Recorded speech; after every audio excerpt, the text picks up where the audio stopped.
Welcome back, everybody. Today's project on the 380 SL is we are changing out the breather hoses on the left side and the right side. I took it into the mechanic and he had said that this breather hose on this side has a little gash in it. And I'm talking about this little hose right here. It goes all the way to the side, and see there's a little cap on the end of it. So he wanted to change that, and that was gonna be 130 bucks. So the hose itself apparently is only $10. And let me show you the parts. So there's one on this side and there's one on the other side. So I'm gonna go ahead and change both. Apparently only one of them is cracked. I don't notice anything driving it, but might as well change it. Might as well change both, right? So here's the part. That's what it looks like. I got two of them. And here's the part number. Again, they're like $10 each. And then you do need these caps that go onto the ends. So I got two of them, two sets. So they go on to right here and then one on the inside. So let's get started. So again, this project so far is like 30 bucks, I would say, for these parts. I'm gonna go ahead and take the air filter off. We've done that before. Again, there's only two nuts on this side, one here, one here, and then take off your hoses, one in the front and then one in the back down there. Okay, let me pull that off. Okay, that was super easy. So it was in place like this. It's not really attached to anything. You just pull it out. So there's four of these that go straight into the engine. Pull them straight out.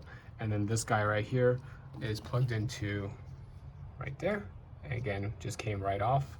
There was nothing attached, nothing to unscrew. It is a little tight. There's a couple hoses in the way. You just got to move it. But it took about a minute of just wiggling out. Here's the crack. I'm not sure how he saw that, but maybe he had to pull it off and then he saw it. So there's the one I'm gonna replace. I'm gonna do both sides, might as well, right? So let me get the new piece. Okay, I'm not sure if you can possibly see this, but these two right here are the new ones. This is the old one up top. See, the old one has a much bigger diameter, so hopefully it's not gonna be giving me a hard time putting in the new ones, because I got to really squeeze it in there. And see, same thing with these that go into the engine. The new one is very narrow. So even to get these little caps on, I have to use a lighter to kind of light the end of them in order to have them expand for a little bit while I get the plastic pieces in.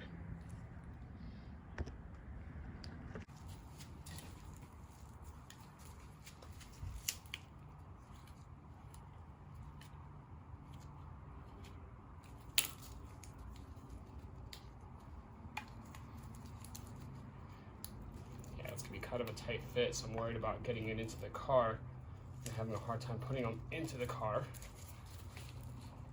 Okay, that's on. And just do the same thing with the other side. Hopefully you can see that. But yeah, I am worried about getting into the car, so let's see how that goes after I put the caps on.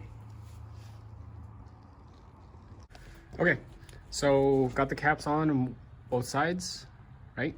And this will go straight in. As you can see, there's four holes. 1, 2, 3, 4. There's four holes on this hose, and then this fifth one just goes right into this guy right here. So I am going to attempt to push those all in, and hopefully it does not give me a hard time. I'll let you know. All right, that was surprisingly pretty easy. I did use the lighter at first just to get this side hose in right up here, just to make it a little bit bigger, stretch it out a little bit. But the other four were okay, just pushed them right in and they seem to fit just fine. So this side was easy. It took, I don't know, 10 minutes, 5 minutes, not that long. I'm gonna try the other side, and it seems there's like a little bit more stuff going on over there, so let me give it a try and see if it's just as easy. This side was a little harder. So in order to get this one out, I had to first remove these spark plug wires out of the way, which is fine. But there's a lot of things that are blocking it, are not in the way, not as easy as the other side. I still got it done, took maybe about 15 minutes or so. I did use this tool, that was pretty helpful, just to help pull the hose off. So I would just kind of like yank on it and pull on it from the back. But same thing, it just popped off. And there's, you know, four of them, and then the fifth one. The fifth one here was a little harder to get to, the little side hose. because there's just so many things in the way. But I think it got in just fine. So pretty easy replacement. I'm gonna put the air filter back on and be done. Probably took about, so $30 in parts, took about half an hour, I would say. So I don't know, saved me $100 and I got both sides done. Project is done. Okay, thanks, bye.